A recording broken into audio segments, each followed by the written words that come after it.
working with Gen Zs, I just realized that everybody just shout every small thing, my mental health, my mental health.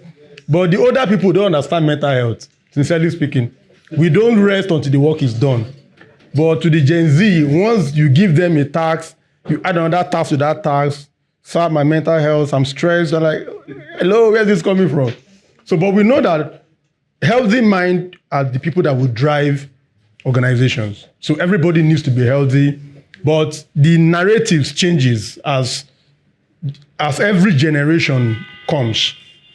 And that's what we're trying to just look at today. How do we build actionable habits that can strengthen our collective mental health? Then the bottom line is what? We are able to increase organizational performance.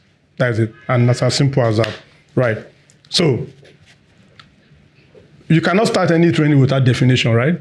So we must understand what is ethics, what is workplace ethics, what is work ethics on its own. They look so similar, but not exactly the same. So ethics is a study. People, for those that did their philosophy and all of those things, there are people who study ethics. It's a course of study.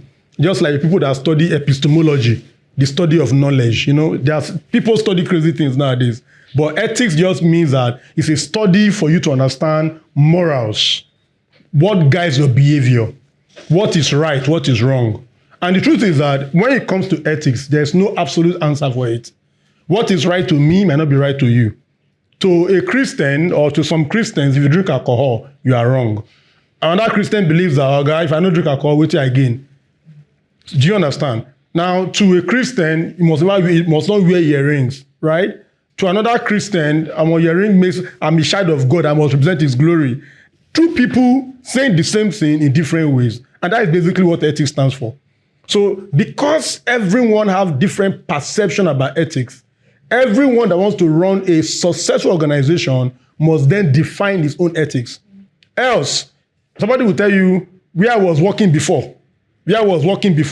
So everybody keep bringing other people's cultures, other people's ethics into every space you go into. And if you don't set the boundaries, chaos will happen. So, and that is what we're trying to do. One, there are different types of ethics, several, but the basic ones are work ethics, professional ethics, and what? Business ethics. So in this place now, there should be work ethics. But if you are a lawyer, there are professional ethics.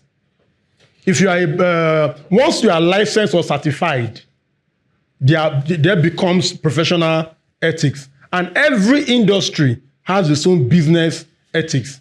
So in real estate, there are basic compliances you must deal with, right? In banking, there are compliances. In the fintech space, there are compliances. All of those are what? Business ethics that you must deal with. So it is those business ethics that gives you compliance issues that you need to deal with from time to time. Are we together? Yes. If I'm too fast, please drag me back. Okay, so now that we know what ethics is, so today we are focusing only on what? Work ethics. We're not doing the business ethics because we're not discussing professionalism here. In terms of your specific career, some of you are, I'm seeing different faces here. That means everybody represents specific industries. So if I want to start discussing HR, for instance, now, there are some basic workplace ethics that every person who has gone through a normal HR training will uphold. Who is the HR person here? Who is that? I'm not seeing the person. The bad person in our midst. Are you the good or the bad HR?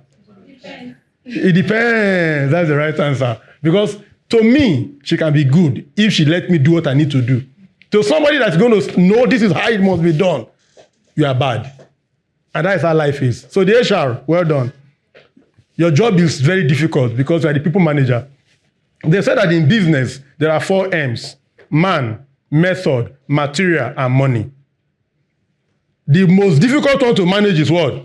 Man. Coconutted, all of us. We know the year word. Money is tricky too because, if you don't plan it well, it will evaporate. But material and method, it is how you define it that it stays.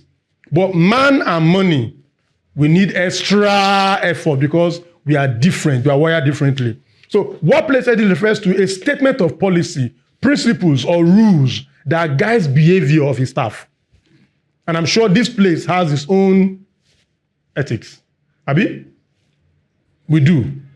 Yeah. In some places, you can't dress down. If you know wear suit, from real estate, if you know wear suit, you never start. You must wear suit. You need to represent. You need to make money. So, or all those kind of these are just some things that are written, some are not written. So every ethics considered as a formal ethics if it's written. While some are what? Informal, non-written. You just get it passed from time to time. Now, in those days, if you observe something, some of us, when we are coming for the interview, you would dress with suit and everything, look, Then after, when you get the job, 2 weeks later, you start dressing down. Do you know what's happened? You have observed that people are dressing down. So you dress down.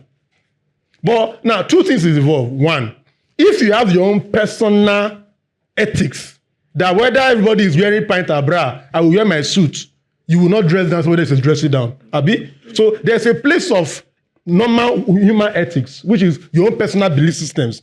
There is a place of the workplace, right? Now, I don't know, do you call it by Mr. or Miss or just name? Mr. and Miss. Mr. and Miss.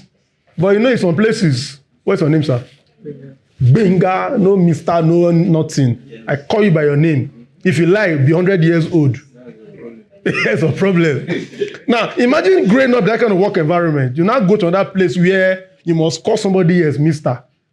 You can't use name not for the person. You say, am I your mate? Do you understand? All of this just make life very difficult because every place has new rules. Every new place has what? New rules.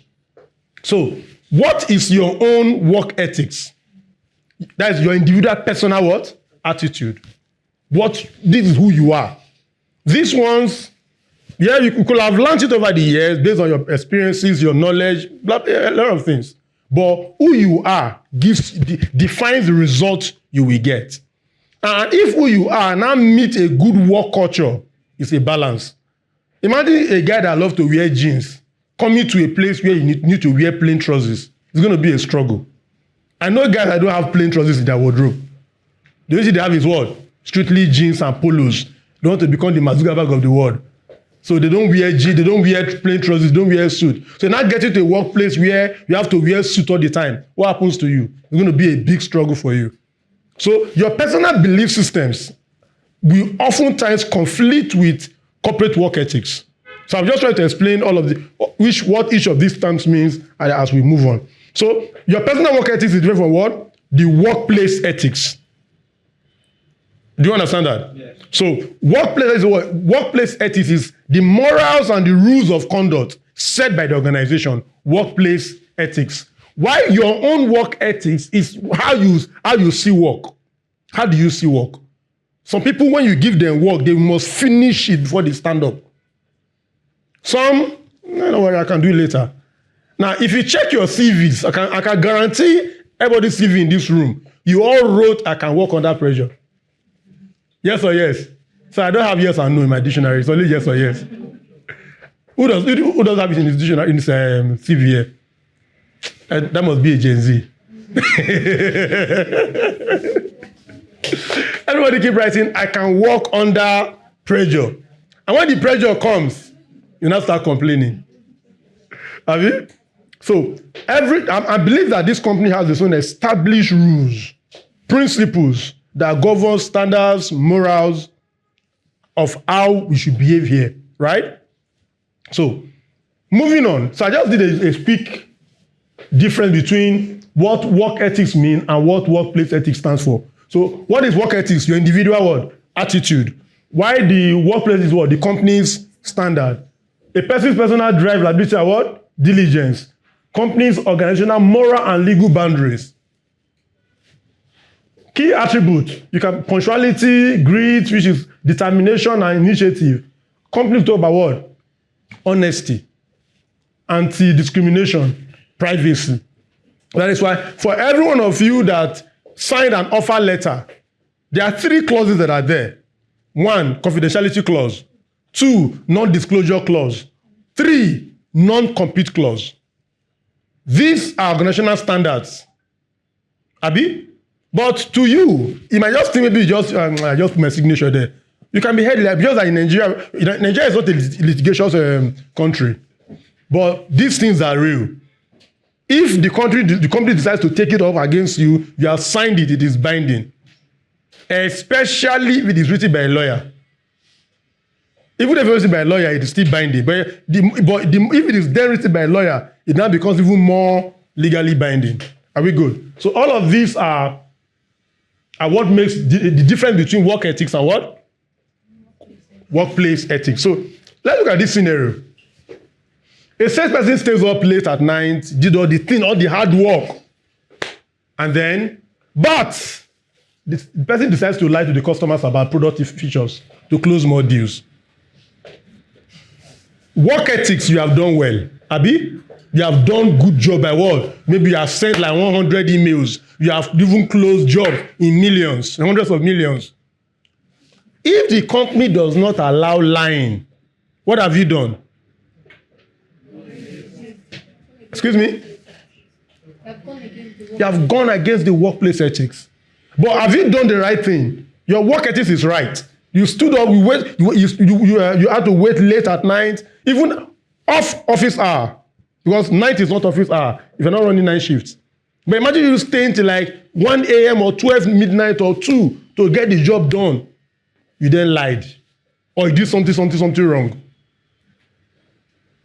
That means that you can do the right thing wrongly.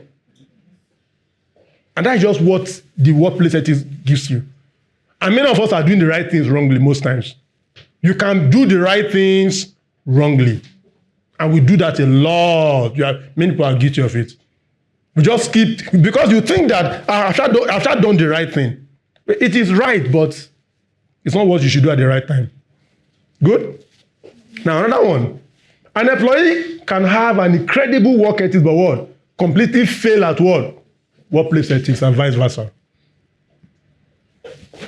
Many of us fall victim of this. You have the best report, but it came late.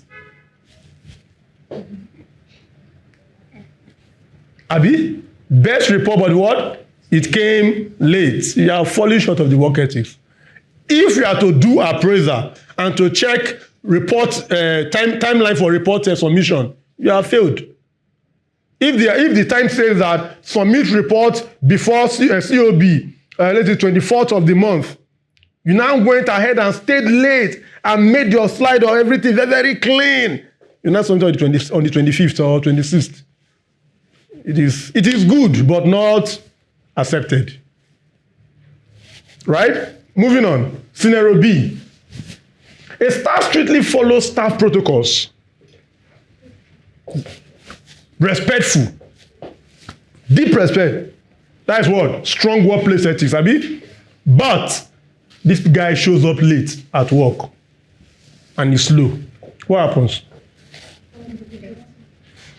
So let me give you an instance. There's this guy that we recruited for a company. They do, what do you call this? They're into cars, car trackers and all of those things. That's what they do.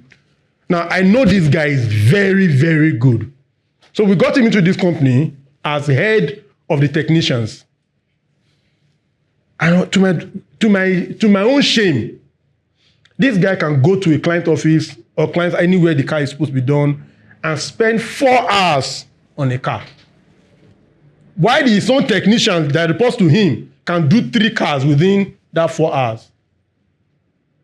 It's good, but what? Too slow. They sacked him.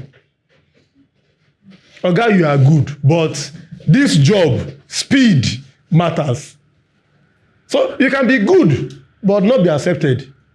Because why? You don't fit into the workplace you are in. The target is to do 45 cars minimum in a month. You as the head of the district are supposed to be even doing more. You are doing less than 20. It's wrong. Except there's no law. If there's no rule that gives a particular number, like what you guys HR, KPI. If there's no KPI that specifies a particular number that must be done, if you do 2, you are good. But the moment a number has been stated, if you fall short, if you like go and do the wrong, you be best in any other area. But one thing I now see that is very, very funny is that everybody wants to do every other person's job. Your job is HR. You are doing admin's job. People, I don't know why people always love putting nose in other people's job. So I don't realize that everybody's job is easy until you are asked to do it. You can just look at a guy's job and say, if I'm the CEO, I can do better. Come and be the CEO and see. Wear the shoe and see how it paints. And that's how it goes around. You tell the media guys, I need 10 videos to be edited. The guy's like, I can't do 10, no, I can only do 5. They're like, it's not just to edit. Oh yeah, come and edit. You don't realize how much this is not easy. So everybody's job is what? It's always easier until you are asked to what? Do it. So for this guy, respect is good in the workplace, yes or no? But if the company says resumption is 9 o'clock, you now come by 9:30, you don't late.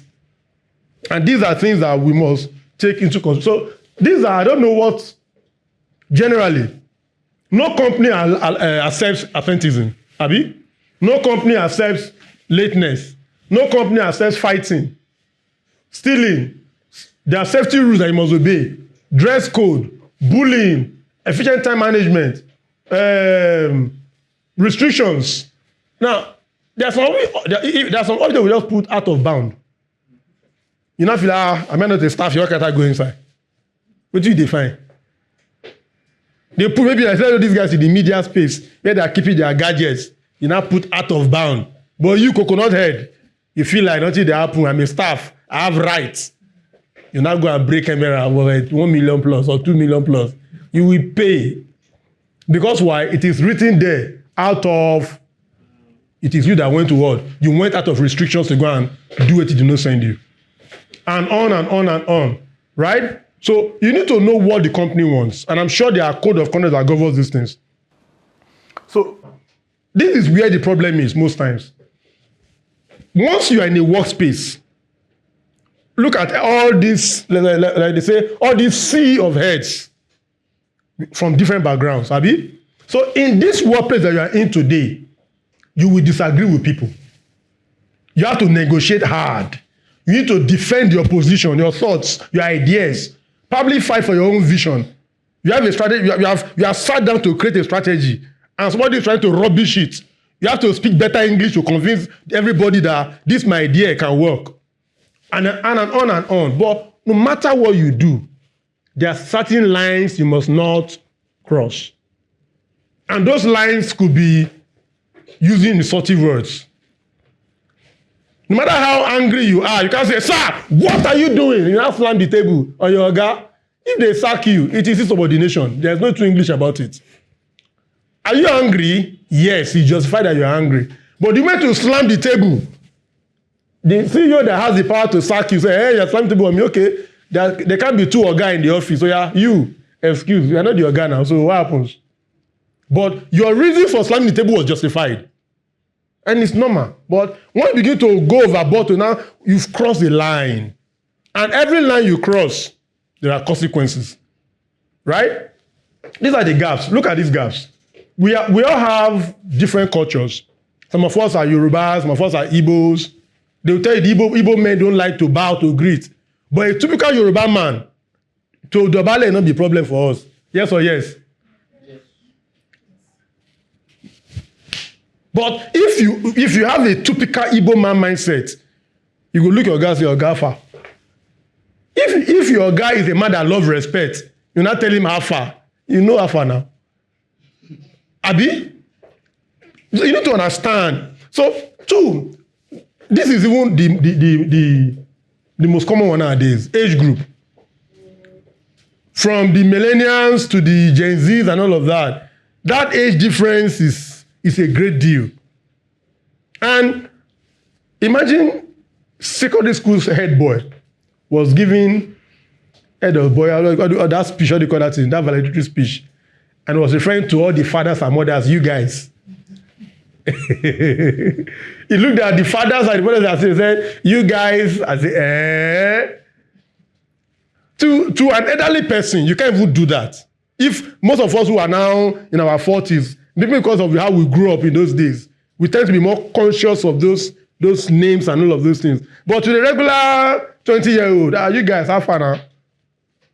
Bros, how far? You see my younger brother who I carried the idea, bros, how far? They don't to shake. Yeah. Now, to them, it's not a big deal. But does your workplace allow it? Right? Next, experience. Some of you have master's degree. Some of you have PhD. Some of you are certified this, licensed that. And then when you are talking, or when someone is addressing you, you expect the person to put some respect in your name. Right? That old joke. But understand that if the workplace doesn't really send about your title, Ghana, you get your degree, keep up for your pocket. What we want is what? Result. You hear companies saying those things. Any degree you have, any qualification, we know it's good though, but give us result. We don't say certificate, not certificate. So whatever qualification you have, even some people have worked like 10, 20 places. They are less than 30 years old though, but they've worked in 10 places. Like, how many years you spend in a company? You just work 7 months, you jump to the next one. Most of those job differences, now 3K of 10K, 20K salary difference. So you work in this company A, this one is paying, maybe this one is paying 100K, that one is paying 150, and that one is paying 170, like that. As far as it's concerned, it's doing career upgrade. It's doing career upgrade, but it doesn't make any difference. Right? So please note this. 64% of employees value diverse teams. Everybody values diverse teams. But how do you work with a diverse team is the problem. We want to work in a dynamic team where everybody is free, they have new ideas. But can you cope? If you understand team formation, then you team storming, Abi, if you want to form a team storming, team bonding, team norming. That storming stage is when everybody is new and everybody is trying to form, I have my opinions. And this is what I think that cause workplace crisis. So let's look at the concept of efficiency versus effectiveness. You can be effective and not be efficient. And you can be efficient and not be effective. So there's a long list of things to discuss here, but I just want to summarize. And that is the summary on the board. You can be effective and not be efficient. Most times, we should be more effective than efficient. Efficiency is good, but effectiveness is better. Any question? So, in a workplace, this is like what I said before, we have communication issues. We have these are the reasons why we are having conflict within the workplace. Number one is, let's read it together. One is what? Communication gaps. The way I know that I talk fast. And I have one very annoying guy like that, a client. I don't like talking to him. He talks so slow. And my head has done like 1,000 miles. The guy is trying to make a sentence. And Mr. Believe, okay. What I was trying to say is I will slip off. No, my brain is running quantum this thing. I know I don't like talking to him. Anytime he calls, I want to look for every reason not to speak to him because he bores me to death. Some people talk very, very, very, very, very fast. Some they talk like they are toasting you. So we have different ways of communicating. It is you that need to know that, oh, this is my guy or this is my colleague. This is how he talks. This is how I talk. And as long as you don't have the right, the power to change the team, there's nothing you can do. It is you that need to what? Adapt or get out. Next, different work style. Now, many companies, in those days, I went to a company, the guys on the IT guy, they would just sit down, they would put their leg on the table and put the laptop on their lap, and they will start working. And they're doing the job. I have a staff. She will live everywhere. I own very nice table. She will go to the receptionist's couch to go and sit down and put her leg on the glass this thing and be working. I'm like, Tosin. But give Tosin job. When she sits on this chair like this, give her 30 minutes, she will doze off. But let Tosin stand from this place and go to that receptionist's couch and sit down. It's as if I don't understand the energy that happens within. That's how she decides to work. So know how people work. But so HR need to relax some of the rules. If I can work, somebody you cannot play music and be working. There's a guy that loves to play music low and is working. But is your music disturbing somebody else? If your music is not disturbing someone else, maybe just use your headset or something. So everybody have different ways they work. So don't be offended by the work culture of the other person. Do you understand? But most time it could be very annoying. Or those that chew chewing gum to work. But just find, I don't know, these things, you cannot say, there are no hard rules you can hold on to. That's the difficult part about it. So it is you that needs to learn, how do I blend? How do I help this person to work? Imagine sitting beside someone that has body odor to work. Nice, right? So there's a story of a lady that a team of 5 guys, then the HR manager, and one person has body odor. So the HR wanted to give, now I don't have the body odor. I like using myself as bad example, and people as good because people don't like being bad examples. So I have body odor, right? And this man is the HR manager, and all of these people are my team members. Now, this man, and everybody knows I have body odor because we sit together now, but nobody go talk. Can you talk? You just when the thing too much, you go just nothing they happen. Now, this man being a very good HR manager wants to give me perfume. Now, if you give me the perfume directly, it will look like, just because I get body odor. So he's now forced to buy perfume for everybody so that he can give me perfume. That is the burden. And those are the extra things you need to do to keep the team running. Do you understand? It's not easy. But everyone has his own weaknesses and strengths. The bottom line is what? The job should be done. Any other thing is secondary. Result, efficiency, and effectiveness. Good? So know this. Employees report, 41% of employees report communication issues all the time. And many of us feel we are not understood. You have ideas. And you know the worst part?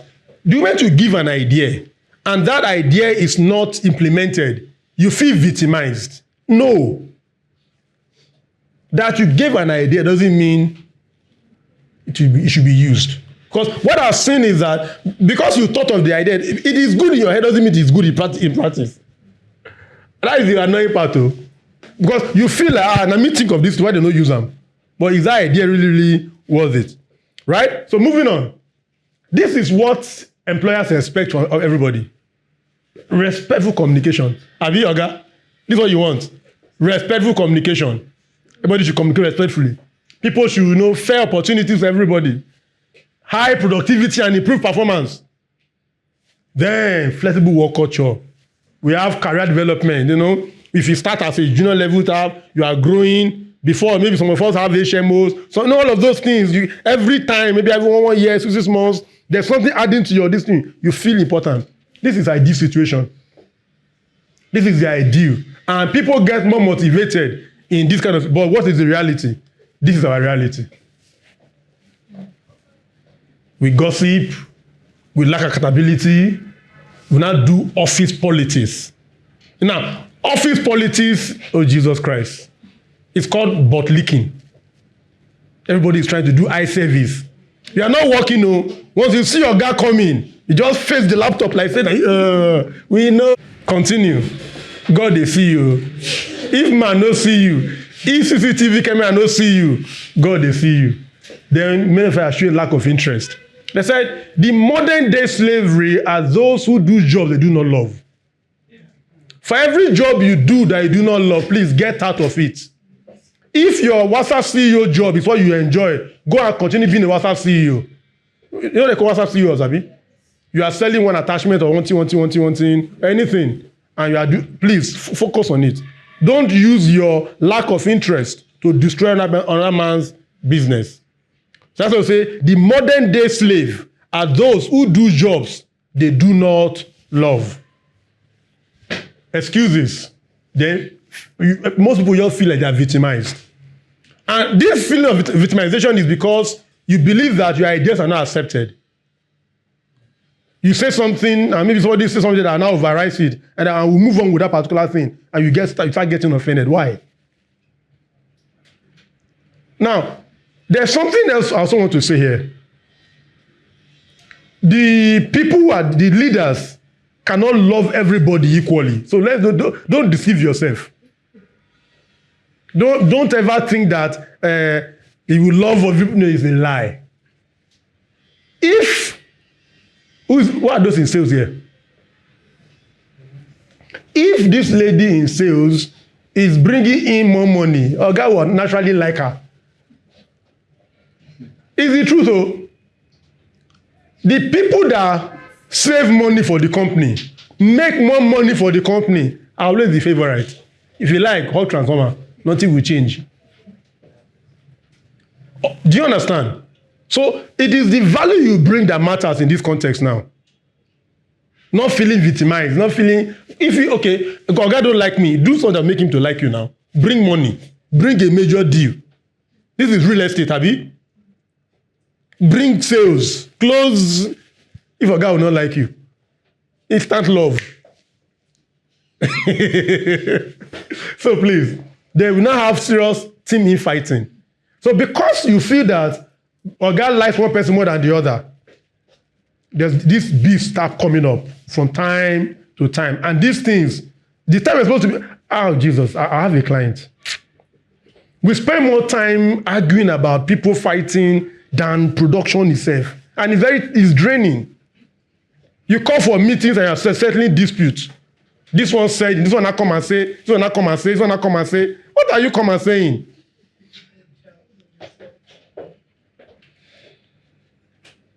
Are we good? So please, there's one reason why all of us are here. To make money for the organization. So they can make money for yourself. Every other thing is secondary. So if you focus on productivity and performance, you will not mind the other things that happens. Right? So, now, this is what we now call gossip. We will not call gossip office gist partners. Nonsense to make lectures. We're trying to justify nonsense. What do you mean by office gist partner? We know the radio without network in this office. Is there anybody like that here? Even if you do not talk, there is. We know. All these Bluetooth Wi-Fi device carrier, news carrier. We know. We call them gist carrier. You know? It's gossip. There's no other tools about it. People who no longer know how to protect confidential information. Now, let me give you a typical thing that many of us do. For those who are married or those who have spouses, or God offend you, you go house, they lament to your spouse at home. What will your spouse do? If somebody offends you in the office, maybe your spouse, your leader, your team, even your junior colleague offends you, you now go home and start lamenting to your spouse, whether your wife or your anybody. What will he do? What will he or she do? If you advise him, if you don't like it, leave or do your own back. It doesn't make so. Communicate properly with the person and resolve the issue right there, and what? And move on. Now, this is something that's becoming more prominent nowadays. Many of us want to become social media influencers. So we use company secrets to form professionalism on LinkedIn. All the things happening in your business, you are putting it out there. Internal beefs, internal fights and quarrel. Please be careful. Yeah, you have the right to post anything you want to post on social media. But remember, at your engagement, you signed a what? A confidential clinical clause, Sabi? Don't forget it too. The day you say something that somebody is provoked about and they hold you, you just can grab your LinkedIn this thing. Excuse me. It's tenable in court. So let's be careful. Right. Moving on. So what do we want to do as an organization? We want to ensure that we create a balance by enforcing rules. But many of you expect your leaders to be what? To be friendly, to be sweet, to be understanding, to understand your excuses. We want them to be calm. But which leader is truly calm? Any leader that wants to achieve results will always push you beyond your limits. Yes or yes? So why are we expecting a leader that is calm and weak? We know that leadership is a mentor, a leader is supposed to push you beyond limits. Tell you that you can go ahead. The target is to make 1 billion. Don't worry, you can go on, you can do it. We are looking for one that tell you, don't worry, bring 100,000. It's a lie. It's a lie. So the people that push us is because they believe in us. So for you to think that someone who is loving and caring loves you the most is a lie. Business is war and marketing is the battleground. So if you are a marketing company, understand that you are here for war. Have you done this thing they call a total addressable market here? Total addressable market. So maybe you should try it. Now, if you go and Google what is the worth of real estate in Nigeria today, it's in trillions of dollars. Right? Now, how much are you making per year in that market? So if, let's assume that the real estate market in Nigeria is $1 billion, for instance, which is far more than that, then you are not making only 1 billion naira per year. Do the math and see your percentage market share there. You realize that there are people that are making almost like 50 billion per year in this same real estate that we are in. And you are making 1 billion, 2 billion. It means that some people are 0.00001%. And you're the same market. That should be what should be driving us, not how you feel. Do you understand? So we see HR or whoever that cares, be the Margaret Thatcher of the place. The thing is that we are allowing this niceness to become too much in every workplace. And that is why year after year, results are dropping. Many people that succeed more are those who are pushed more. And the more we begin to allow this comfort zone thing, the results become poor. And that is workplace for you.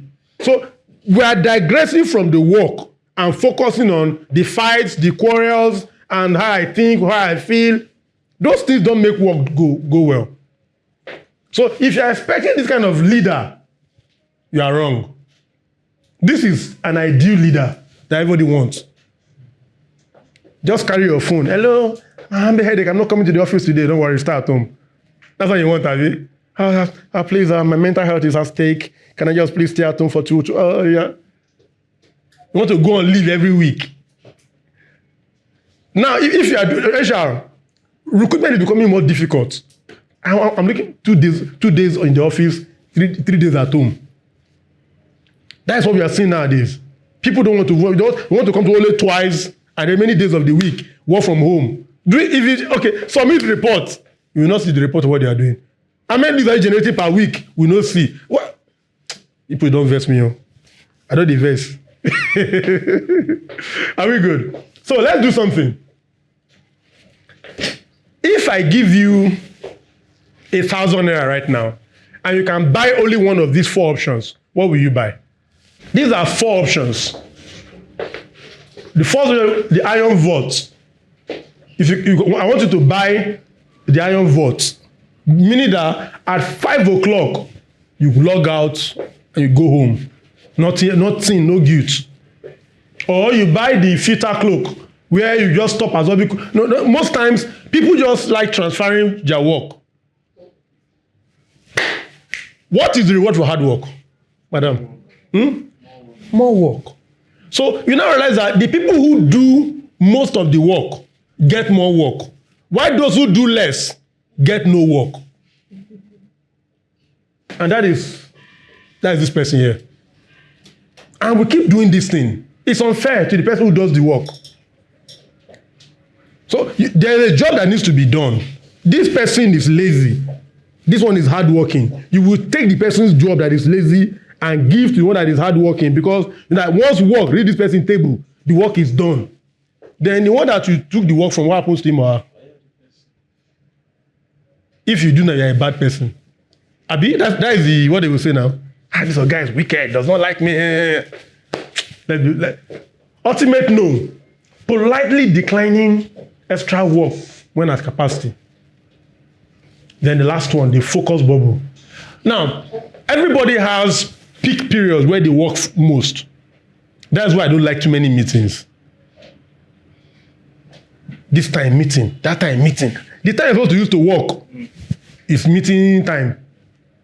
So, for me, I've come to realize that around 4, 5 p.m., it's like my brain opens.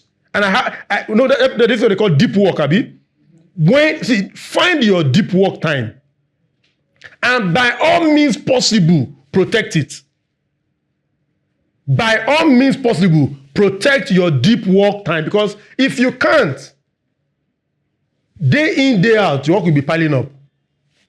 So that's what they say. Now, if you have, I don't have the images here. There's an image, I think I wanted to use an image. Now, if you have a cluster table, what does it mean to you?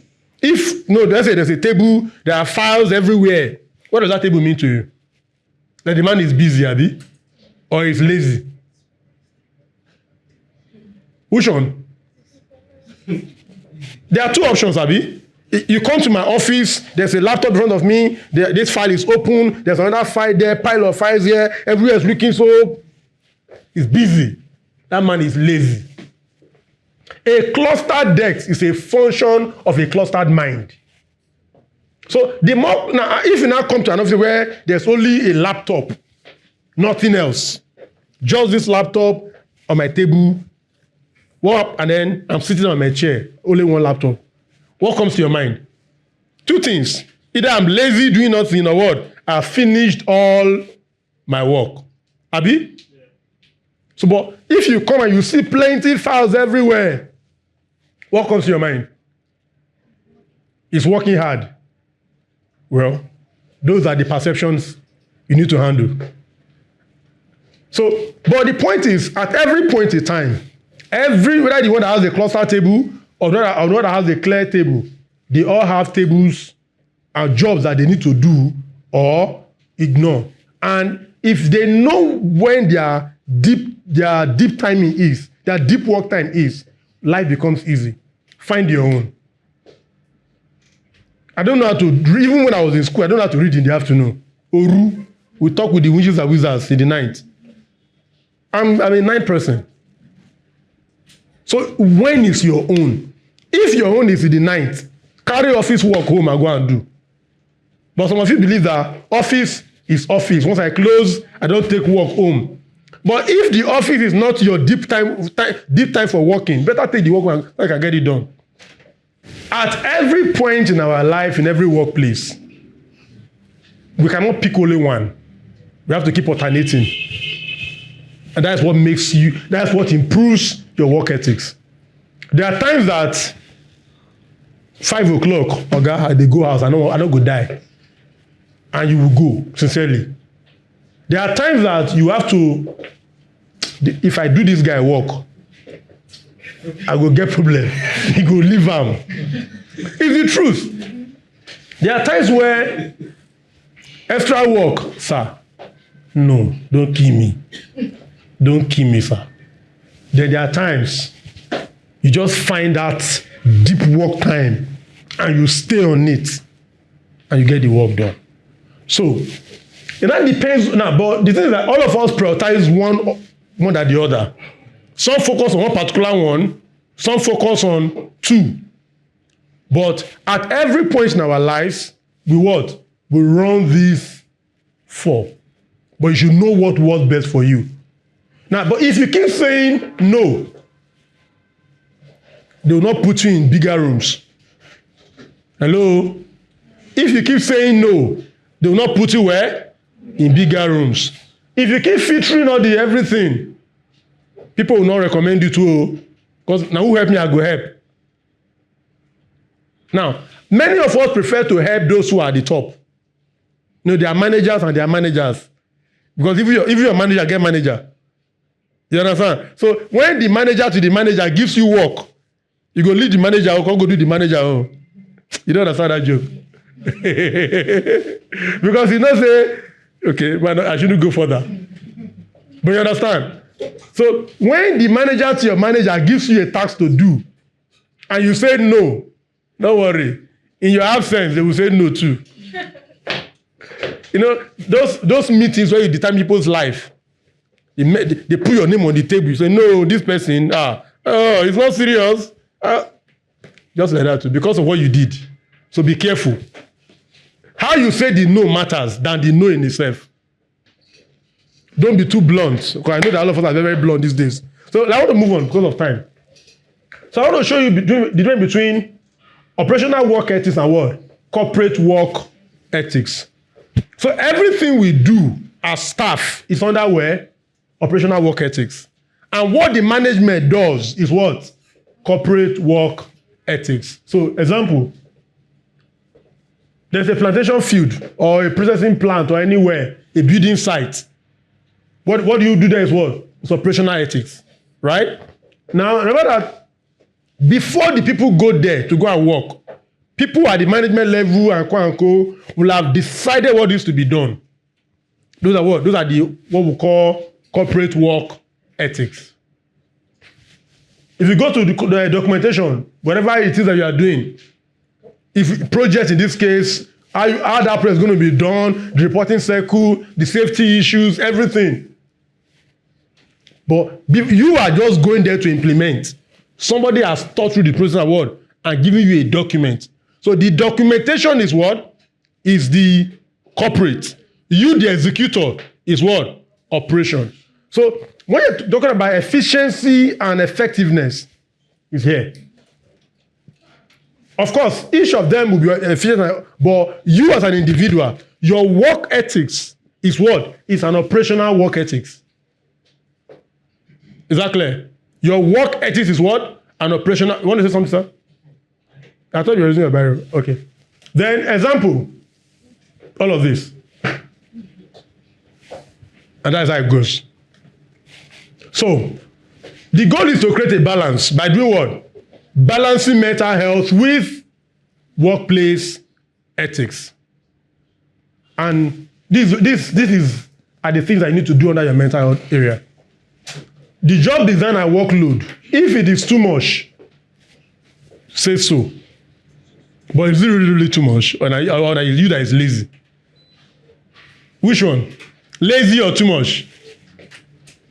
Lazy or too much? Too much and you're also lazy. There are culture and relationships. So this is what each of them stand for here. Under job design and workload, look at what? Excess demand. Then, you can't really blame management for shifting the deadlines most times because it is what it is. Clients are asking for allocation. You sell land, Abi? Clients are asking for allocation and the pressure is high. What do? If 3 months was the deadline for, I don't like to use the word deadline, I like to use the word lifeline. Nothing dies in our hands. Abi? So please, if you are using deadline before, change it to lifeline. Please. I don't like that deadline. Nothing dies. Amen? Hallelujah. So, when things happen like that, what do? We change them. We change timelines. Now, those in operation, who are they? You guys in sites? Who are they? They're not here. So, what happens is that when any of those things happen, there's going to be demand. Or there's multiple locations that you need to deal with at the same time. The people in customer care and co, you are attending to multiple calls. Yet, we are still demanding for reports. Or you must input into the CRM. It's tiring. It's excess, but it has to be done. So all of these will make you feel tired. Then most times, plus or minus, long hours. So what I've seen is that the balance point is that there are days you have to do long hours. There are days you will do short hours. But those days, you might not even know what is what. You don't know which day will be. apart from your leave days that are maybe specified for the year, every other thing that happens, you don't have control. It is at the spur of the moment. You need to be adaptive. So mental health in this case, I know that you need to talk about therapy and co. Go for it if you can. But this mind, it can take anything. If you make it to be lazy, it will take less. If you develop it well, it will take more. And I do know for sure that hard work does not kill any man. Have you seen people who died from hard work? Excuse me? Does hard work mean being stressed? The person has died, thank you. I like this answer.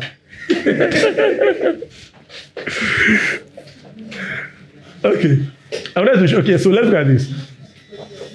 Role ambiguity without clear guidance. So these are the things we must do if we want to have proper mental health things. Meaning that we do the opposite. That's what I mean. If you want to ensure that the workload is balanced, don't make it too much. Spread it out. And so the debate we had was, one, nobody wants to collect 100,000 naira salary again. Nobody. Abi? Nobody. Anybody wants to collect less than 100,000? Minimum wage, 70K. So, management is looking at every year we are making XYZ millions or billions. Salary in that year is already going to 500 million if you put everybody's salary together. Then there's extra job that needs to be done. Option one, do we get more people and reduce salary? These are the things that the management need to be, that they deal with every day. But many of them don't really care. Your own is, they should employ more people now. But you forget that everyone they employ is an overhead cost. From salary, you do HMOs, yeah?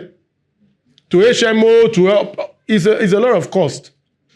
So what happens to us? So most times, because we look at, let's give the work to this man. Because why? You are good. So is it good to be good? Is it good to be good? Sir? Is it good to be good? Your goodness will give you more work. And it's good. It's a contrast, but it's the truth. So what we are saying is this. Let's do more jobs. When you need to rest. But if you are doing good jobs, when you say, sir, I want to rest, we will know. Abi? Admin? Do you agree? If somebody is doing well, this person is hardworking. If you now say, sir, I'm tired, I want to rest. Because we know that you are good at what you do, what we do, we will let you rest. There are times you see that operation guys will go to site continuously for like 2 weeks. You say, take 1 day off. Those things happen generally. Not because it's your leave day, but because we know that you have spent long days or weeks at site. So just take, everybody in operation, balance yourself, two per day, and like go and rest and 2 days time come back. Balance. Culture. Now, you know that the rule says that culture will always eat strategy for breakfast. I'm an advocate of culture because I've seen organizations die because of poor culture. I've worked for companies where quarterly revenue was billion. Today, that company is no more. So they didn't fail because of lack of money. They failed because of what? Poor culture. As we speak, the man is still with ESCC. So I've seen companies die, not because people everywhere, more than 10 states, locations, but poor culture. So culture is critical to mental health. So if the culture, now most times the culture are basically unwritten. The things we ignore. The things that we always ignore are the cultures that kill us the most. He's my friend, don't worry, let it pass. HR will look the other way. When somebody passes, where is XYZ? He has gone home. It's not the time to close. And HR is aware. You're like, don't worry, it's my friend. if you do it for me, why should she not do it also? That means she has the right to go home also. Abi? So every time you ignore what is not right, it breeds what? A negative culture. Every time an invoice is approved, a payment is made for an unapproved invoice, it's a culture. And tiny things. In that company that failed, they bought a tipper head. There was no invoice to show for it. People are crazy.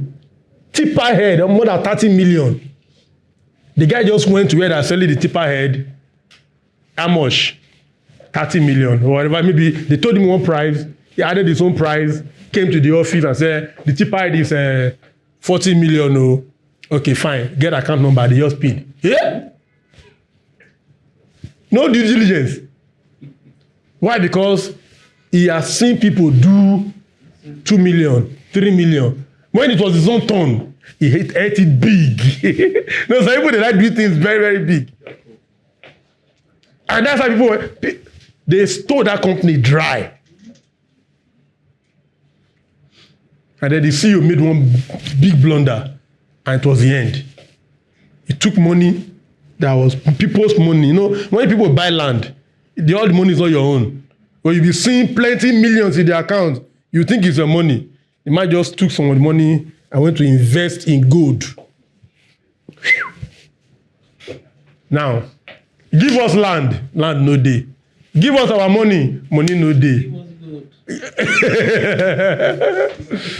Those that have power, they're writing petitions. Oh yeah.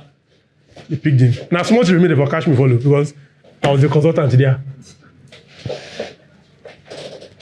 Do you understand? So we cannot, so culture is critical to our survival. So once we allow workplace bullying, jokes, idiots, you nonsense, basic things are outside anywhere. The guy, Shama, for outside, I tell you, guy, get a jare, big head. If I be your guy, you know go vex you.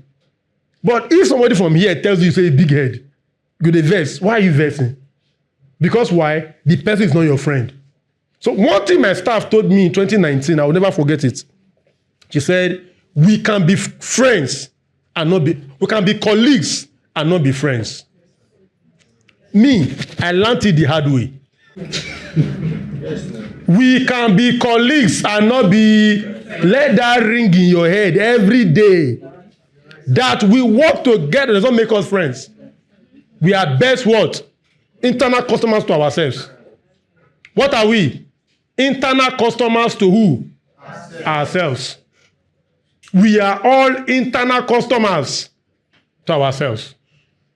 We can be colleagues and not be friends.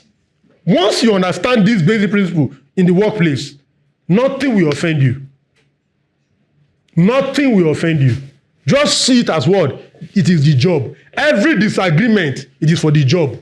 After the job, nothing concerns you. Now you won't fall in love. Is it true? Now you won't fall in love with the sister or the brother in the office.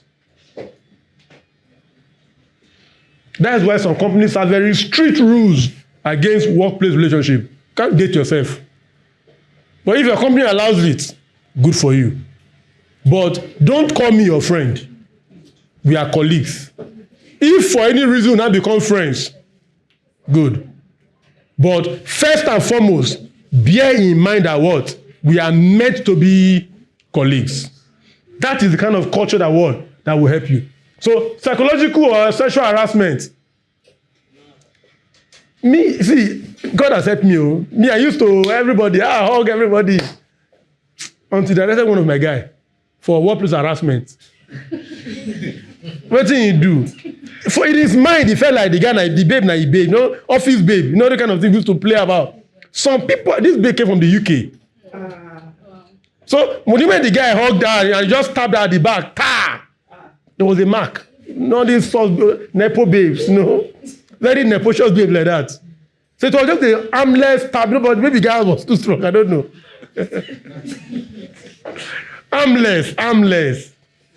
How far now? I come. Hey, but the thing just enter. Pa! So they're crying. Serious tears, though. HRK, what happened? He hit me. What he hit me is what?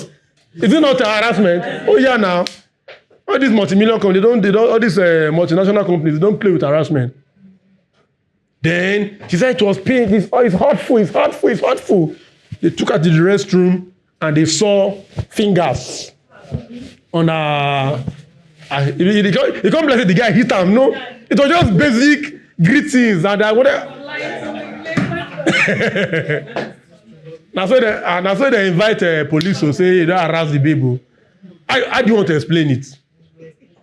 No evidence. Did you not slap her? You did now. Not be your finger be this. So please, let's understand this. So basic harassments, let's be cautious. You are colleagues. You are not, the guy is not your girlfriend. The boy is not your boyfriend. You are just colleagues. Then, many of you like to work in isolation, right? Many of you like to work in isolations. Please, if the company wants you to work together as a team, what do, man? Work together. They cannot give 5 people a project. Only you will now go and stay in one corner, do it, and present it, and want the entire team to accept it. When they now start to critique it, you now start getting angry. Who sent you? But, however, it doesn't mean you should allow your team to what? Suffer. Do you get? So, that's why, when it comes to workplace, there are no fixed rules, except the rules you agree on. Then finally, performance awareness. I'm an advocate of performance KPIs and all of, because I just realized that many people are getting more and more lazy by the day. So you need to enforce KPI. Create KPI for everything that you can think of. Thank God for AI nowadays. It will help you. Create KPI for what? Everything. Media cannot tell me that we post content. What kind of English is that one? How many content are you posting? Be specific. How many reviews? How many videos? How many graphics? Specifically dictate everything. So that when you fall short, I can hold you accountable. Because remember, we want to hold people accountable. That is the essence of the workplace. But so if there are no metrics, how do you hold me accountable? So metrics is KPI. What am I holding you for? If meeting is a KPI, do you know meeting can be a KPI? The number of meetings you attend can be a KPI. If meetings are critical to your success, so state it. Because if not, if you do more than necessary, we will applaud you. Or I have one funny bros like that. That guy, he believes so much in diary. I don't know, he loves to write. So everybody, anything you do well, just give you diary. God bless you. So please, let's keep doing well. Performance wellness. So understand that we can always have artificial solutions at times for things that we do. But understand that unmanaged workload. Now, do you know that if you understand what's made the companies to fail, should I tell you one of the things? Unmanaged growth. They're like, if you look at why do they fail in Nigeria, you will go down and you know say around about 3 or 4, you will see unmanaged growth. Structure kills business. Unmanaged growth kills business faster than structure. Or unmanaged growth kills business when there is no structure, when there is weak structure. So as you are building your structure, build for what? Growth. You see companies that they will just collect. Tell us why all these companies are getting grant or investment, $1 million, and they are shutting down. Have you never seen those things? Why are they shutting down? That's a managed growth.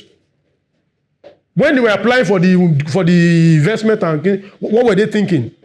They after getting the 2 million, maybe 10,000 pounds of clinical, 2 months, 5 months later, because the money came. You don't realize that our problem is not money. So unmanaged workload also kills people. or makes people, that is the stress that lady was talking about. It is what? Unmanaged workload. We just keep absorbing the work. Before you know, you burn out.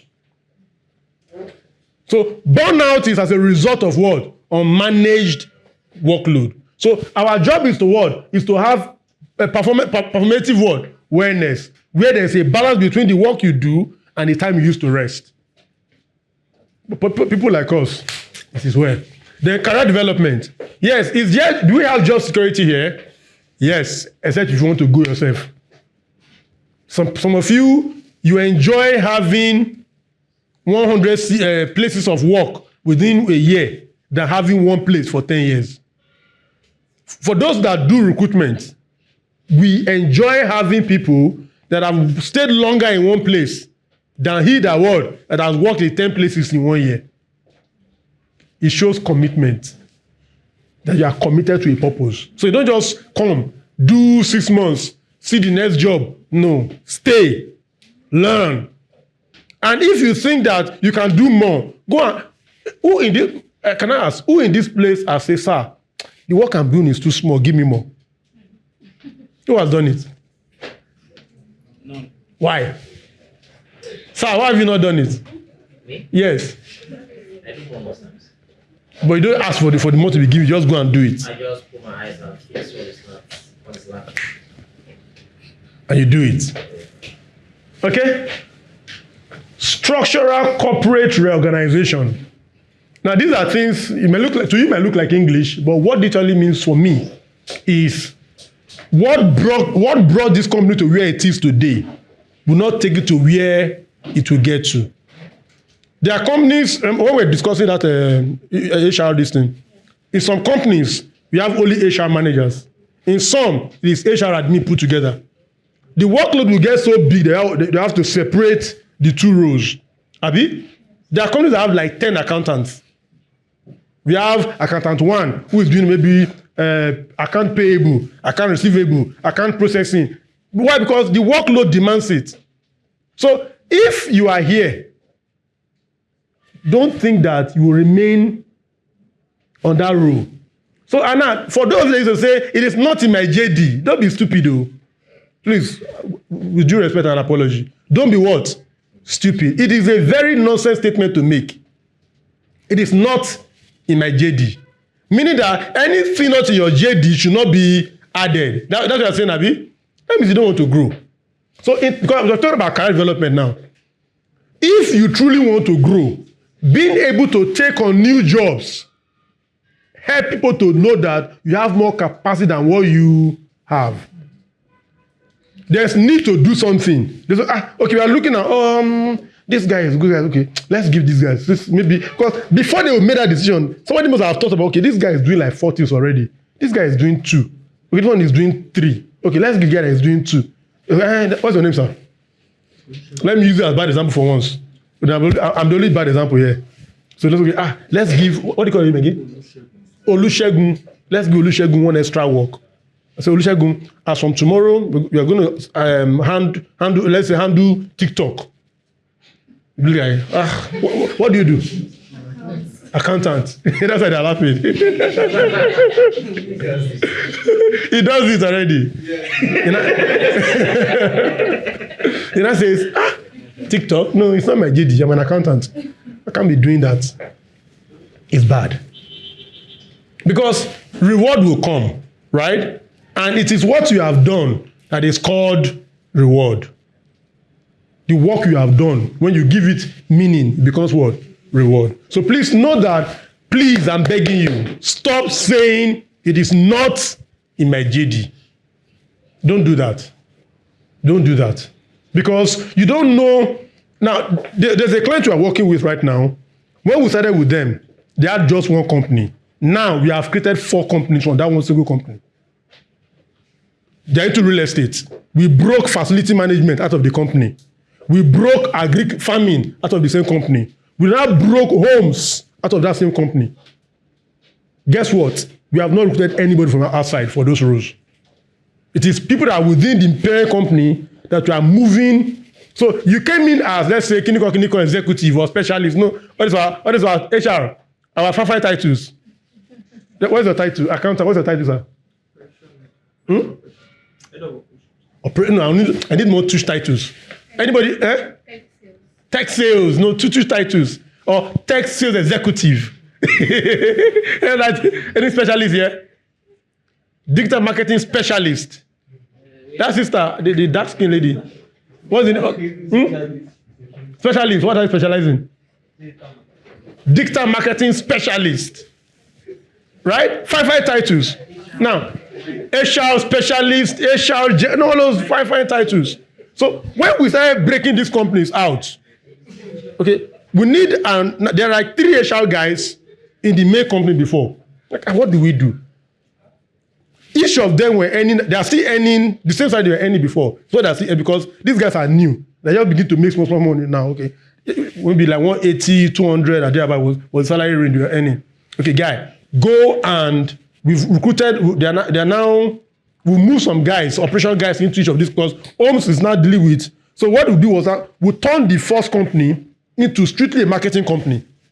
Strictly real estate marketing. So everything that has to do with marketing is what company A is now handling. Now, you can decide you're going to have departments inside the company A that is doing, no, it's okay. Let's take the housing, into everything that has to do with the development of the house, property development, into another company because of law and the tax and everything, to be able to create a distinction. So we took it and then we took 2 guys from operation and placed them in the new company. And took 1 guy from HR them. The guy from account, he's still doing the account in the company A, account them. And then a team of 5 was created. Still, they was okay. Whatever you can do, because there are hundreds of clients already, company A, that have bought land, they want to build, and they are bringing in people from outside.